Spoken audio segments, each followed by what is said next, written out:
کہ یہ آگ ہے یہاں انگلی ڈالی جائے گی تو جل جائے گا، اور یہاں یہ پانی ہے یہاں ہاتھ ڈالیں گے تو دھل جائے گا، یہ کون کرے گا؟ کیا یہ بھی ذمہ داری علماء کی ہے؟ کیا یہ بھی ذمہ داری اماموں کی ہے؟ نہیں دوستو، یہ ہم سب کی ذمہ داری ہے۔ جہاں آپ اپنے بچوں کے لیے چند وقت کی روٹیوں کا انتظام کرتے ہیں، ان کے لیے کپڑوں کا انتظام کرتے ہیں، وہی روزانہ وقت نکالیے اپنے بچوں کو علماء کی مجلس میں بیٹھیے، اپنے بزرگوں کی کہانی سنیے، اور وہی کہانی جا کے اپنے گھر میں اپنے بچوں کے ساتھ دہرائیے۔ بچوں کو کہانیاں سننے میں بڑا مزہ آتا ہے۔ آپ اسلام کا واقعہ انہیں کہانی بنا کر سنائیے، انہیں اچھی اچھی کہانیاں بتائیے، اپنے پیارے مصطفیٰ کے کالی زلفوں کی کہانی بتائیے، مصطفیٰ کے مسکراہٹ کی کہانی سنائیے، میرے مصطفیٰ کا بچپنا سنائیے، حضرت عمر فاروق رضی اللہ تعالیٰ عنہ کی کہانی بتائیے، حضرت ابوبکر صدیق کی کہانی بتائیے، اپنے بچوں کو اور اپنی بچوں کو سیدہ فاطمہ زہرا رضی اللہ تعالیٰ عنہا کی کہانی بتائیے، تاکہ آپ کے اندر چینجنگ آ سکے۔ اے میرے دوستو، دل منہ کو آتا ہے، کلیجہ منہ کو آتا ہے جب یہ واقعات سنتے ہیں کہ ہماری فلانی اسلام کی شہزادیاں بھٹک کر کے ان کے قدم بہک گئے اور کہیں اور چلی گئی، تو دوستو دل روتا ہے۔ لیکن کیا کریں، اس کا ذمہ دار کون ہے؟ کون جائزہ لے گا اپنے آپ کا؟ تو دوستو ضرورت ہے اس بات کی۔ سرکار خواجہ غریب نواز رحمت اللہ تعالیٰ علیہ نے جو تعلیم ہمیں دیا ہے، اس تعلیم پر عمل کیجئے۔ انہوں نے جو اللہ تبارک و تعالیٰ کے عطا سے ہندوستان کی سرزمین پر اسلام کی بنیاد ڈالی تھی، اس بنیاد کو مضبوط کیجئے، اپنے آپ کو کلمے سے جوڑیے، نماز کی پابندی کیجئے، اور روزانہ جہاں حلال کمائی کی کوشش کرتے ہیں، اپنی بچیوں کو، اپنے بچوں کو گھر میں بٹھا کر صرف 10 منٹ اسلام کی کہانی سنائیے، اپنے پیغمبر کی کہانی سنائیے، اپنے اللہ کے نیک بندوں کی کہانی سنائیے، نمازوں کی برکتوں کی کہانی سنائیے۔ دوستو نماز وہ چیز ہے کہ جس کے بارے میں علامہ شیخ سعدی نے لکھا، روز محشر کے جاں گداز بود اولی پرشش نماز ود، جب قیامت کا میدان قائم ہوگا تو سب سے پہلے جو چیز پوچھی جائے گی وہ نماز کا مطالبہ ہوگا، نماز کے بارے میں پوچھا جائے گا۔ تو اپنے بچوں کو آپ کب نمازی بناؤ گے؟ اپنی بچیوں کو کب حجاب والیاں بناؤ گے؟ کب انہیں اسلام سکھلاؤ گے؟ کیا آپ تب ہوش میں آئیں گے جب آپ کو کوئی تختے پر لیٹا رہا ہوگا؟ آپ کب ہوش میں آئیں گے جب آپ کو کوئی غسل دلا رہا ہوگا؟ آپ کب ہوش میں آئیں گے جب آپ کو 4 یاروں کے کاندھوں پر چڑھا کر کے آپ کو قبرستان لے جایا جائے گا؟ تب آپ ہوش میں آئیں گے۔ سن لیجئے، میرے رب نے فرمایا الذی خلق الموت والحیات لیبلوکم ایکم احسن عملا، اللہ نے موت اور زندگی پیدا کی ہے تاکہ تمہیں آزمائے کہ تم میں سے کون ہے جو بہترین عمل کرتا ہے، کون ہے جو اللہ تبارک و تعالیٰ کو راضی کرتا ہے، کون ہے جو اس کے رسول کی سنت پر عمل کرتا ہے۔ میرے عزیزو، سرکار خواجہ غریب نواز رحمت اللہ تعالیٰ علیہ اکیلے آئے، تنہا آئے، لیکن اسلام کی ایسی بنیاد ڈالی ہے کہ 90 لاکھ کافروں کو آپ نے کلمہ پڑھا کر اسلام میں داخل فرمایا ہے۔ تو اے دوستو، ہم اپنے چہرے کو بھی ویسا بنائے، اپنی صورت بھی ایسی بنائے۔ دوستو آخری بات میں کہہ کے اپنی گفتگو کو اختتام کی طرف لے چلتا ہوں۔ سرکار خواجہ غریب نواز رحمت اللہ تعالیٰ علیہ کو اللہ نے کتنی قدرت عطا کی ہے، اس بات سے اندازہ کیجئے۔ دلی کی یہی سرزمین ہے، وہی مہرولی کی سرزمین، اور وہی قطب مینار ہے۔ یہ قطب مینار جس کے بارے میں کہا جاتا ہے کہ اسے قطب الدین ایبک نے بنوایا، لیکن حقیقت تو یہ ہے کہ اس کی بنیاد شمس الدین التمش نے ڈالی تھی۔ یہ شمس الدین التمش وہی ہے جو سرکار خواجہ قطب الدین بختیار کاکی کا مرید ہے۔ سرکار خواجہ غریب نواز رحمت اللہ تعالیٰ علیہ کے شاگرد اور پہلے مرید اور پہلے خلیفہ حضرت خواجہ قطب الدین بختیار کاکی ہیں۔ ان سے مرید ہوئے سلطان شمس الدین التمش، یہ خود اللہ کے ولی تھے۔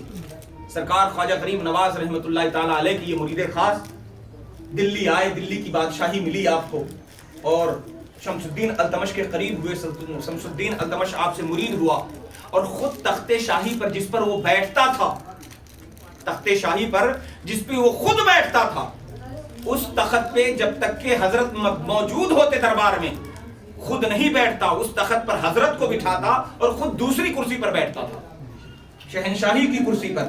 یہ تعلیم تھی اسلام کی کہ اپنے بزرگوں کی قدر کرو، اللہ کے ولیوں کی عزت کرو، اور انہوں نے عزت کی تو اللہ نے انہیں بادشاہی عطا فرمائی۔ آج ہم اپنے امام کی قدر نہیں کر پاتے، اور شکایت یہ ہوتی کہ ہماری دعا قبول نہیں ہوتی، ہمیں برکتیں نہیں ملتی، ہم اپنے عالم کی قدر نہیں کر پاتے، اپنے گھر میں حافظ قرآن موجود ہو اپنے گھر کے اندر اس کی قدر نہیں کر پاتے، ہمارے گھر میں کوئی نمازی ہو ہم اس کی عزت نہیں کر پاتے، اس کو تو چھوڑیں، جو ماں جس کے بارے میں نبی نے فرمایا کہ ماں کے قدموں کے نیچے جنت ہے، ہم اس کی عزت نہیں کرتے، وہ باپ جس کو نبی نے فرمایا یہ جنت کا دروازہ ہے ہم اس کو صحیح سے نہیں پہچانتے، تو بھلا انسان اور کسے پہچانے گا؟ عزیزان گرامی وقار، تو سرکار خواجہ غریب نواز رحمۃ اللہ تعالی علیہ کی عطا سے بادشاہ انہیں اپنے تخت پہ بٹھاتا تھا، لیکن جلنے والے وہاں بھی موجود تھے، جو وزیر وغیرہ تھے ان کی شان گھٹ چکی تھی، تو وہ چڑھتے رہتے تھے کہ یہ بابا جی ہے، فقیر آدمی ہے اور بادشاہ انہیں تخت شاہی پر بٹھاتا ہے، یہ تو بڑی عجیب بات ہے۔ جلنے لگے، کڑھن ہونے لگی، تو سب نے یہ پلان کیا وزیروں نے کہ ان کے اوپر کوئی الزام لگا کر ان کو بدنام کیا جائے۔ چنانچہ ایک فاحشہ عورت کو تیار کیا گیا جس کے پیٹ میں بچہ تھا، اور وہ عورت پیسے وغیرہ کھا کر کے تیار ہو گئی، فاحشہ تو وہ تھی ہی پہلے سے، آئی دربار میں روتی کانپتی، بادشاہ نے کہا ہوا کیا؟ کہا حضور میں تو لٹ گئی، میری عزت برباد ہو گئی، میری زندگی تباہ ہو گئی۔ کہا ماجرا کیا ہے، کھل کے بتاؤ۔ کہا کہ میں کس منہ سے کہوں، اگر میرے جان کی معافی ہو تو میں اپنی بات آپ کے سامنے رکھوں۔ کہا امان دیتا ہوں، بتاؤ تو صحیح ماجرا کیا ہے۔ کہنے لگی حضور آپ کے پیر و مرشد جو آپ کے بغل میں بیٹھے ہیں، جنہیں آپ نے تخت شاہی پر بٹھا رکھا ہے، یہ یقیناً آپ کو ظاہر میں اور دن میں یہ ولی دکھتے ہوں گے، لیکن رات کو ان کا چہرہ بڑا کالا ہوتا ہے۔ میں جب اپنے کٹھیا میں سو رہی تھی تو اس وقت یہ ہر رات میرے بستر پر آ جاتے تھے، اور جس کا نتیجہ ہے کہ آج میں ان کے بچے کی ماں بننے والی ہوں، میں حمل سے ہو چکی ہوں۔ خواجہ قطب الدین بختیار کاکی رحمت اللہ علیہ نے جب یہ اتنی سی بات سنی ہے، آپ نے سر کو جھکایا، رونے لگے اور ایک آواز لگائی، یا مرشد المدد، اے میرے پیر میری مدد کیجئے، اے میرے پیر مدد کیجئے۔ دوستو دلی سے 492 کلومیٹر کی دوری پر اجمیر محلہ ہے، لیکن دوستو اتنی دوری پر ایک آواز لگائی سرکار خواجہ قطب الدین بختیار کاکی نے، پلک جھپکنا تھا کہ اگلے پل میں سرکار خواجہ غریب نواز اجمیر سے دلی کے تخت شاہی پر موجود ہے۔ سبحان اللہ، دربار شاہی میں موجود تھے۔ فرمایا کہ کیا کہتی ہے؟ کہا حضور سرکار خواجہ قطب الدین بختیار کاکی اٹھ کے آئے، رونے لگے، کہا سرکار یہ مجھ پر الزام لگاتی ہے۔ کہا تسلی رکھو۔ سرکار خواجہ غریب نواز نے اپنے عصائے مبارک سے اس فاحشہ عورت کے پیٹ کی طرف اشارہ کیا، کہا اے بچے تیری ماں جھوٹی ہے یا سچی ہے، اس کی گواہی تو دے گا، بتا تیرا باپ کون ہے۔ تو پیٹ کے اندر سے بچہ بولنے لگا، حضور میری ماں جھوٹی ہے، یہ خود فاحشہ ہے، ہر رات اس کے بچھونے پر کوئی نیا مرد ہوتا ہے، لیکن میرا باپ فلانا فلانے گھوڑے کا سائیس ہے جو گھوڑے کو چارہ ڈالتا ہے، وہ میرا باپ ہے، میری ماں الزام لگا رہی ہے۔ دوستو چنانچہ جب اس عورت کا بھانڈا پھوٹ گیا، اس کا راز کھل گیا، پھر اس پر جب اسے ڈانٹا اور جھڑکا گیا تو پھر اس نے سچائی بتائی ہے۔ دوستو دیکھا آپ نے کہ جب اللہ کے ولیوں سے کوئی جڑ جاتا ہے تو صرف وہ ان کی عزت ہی نہیں بچاتے بلکہ ساتھ میں اللہ کے کرم سے اس کی عزت کو اور بلند فرما دیتے ہیں۔ یہ سرکار خواجہ کا کرم تھا کہ انہوں نے اپنے مرید کی عزت بھی بچائی، ساتھ میں ان کی شان بھی بلند فرمائی اور یہ کرامت بھی ظاہر فرمائی۔ سرکار خواجہ غریب نواز نے کہ ڈنڈے کا اشارہ کرتے ہی پیٹ کا بچہ بولنے لگا، اور اتنی دوری جہاں جانے کے لیے ہمیں 7 8 گھنٹے 9 گھنٹے لگتے ہیں، خواجہ غریب نواز نے پلک جھپکتے ہی وہ دوری طے کر دیا۔ یہ اللہ کے ولیوں کا کمال ہے۔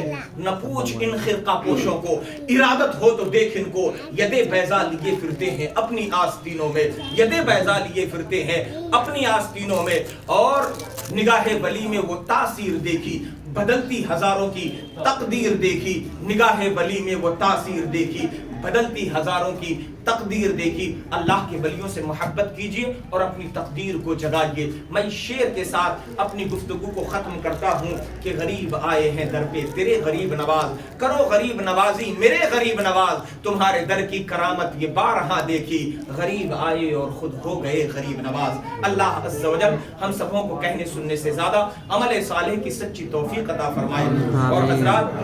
اور حضرات میں اپنی ہر گفتگو میں، چونکہ میں جس دور سے گزر رہا ہوں اور جس حالات سے میں گزر رہا ہوں، دوستو آپ کو بخوبی پتا ہے، ابھی اس مہینے سے پہلے دسمبر کے 1 تاریخ کو مسجد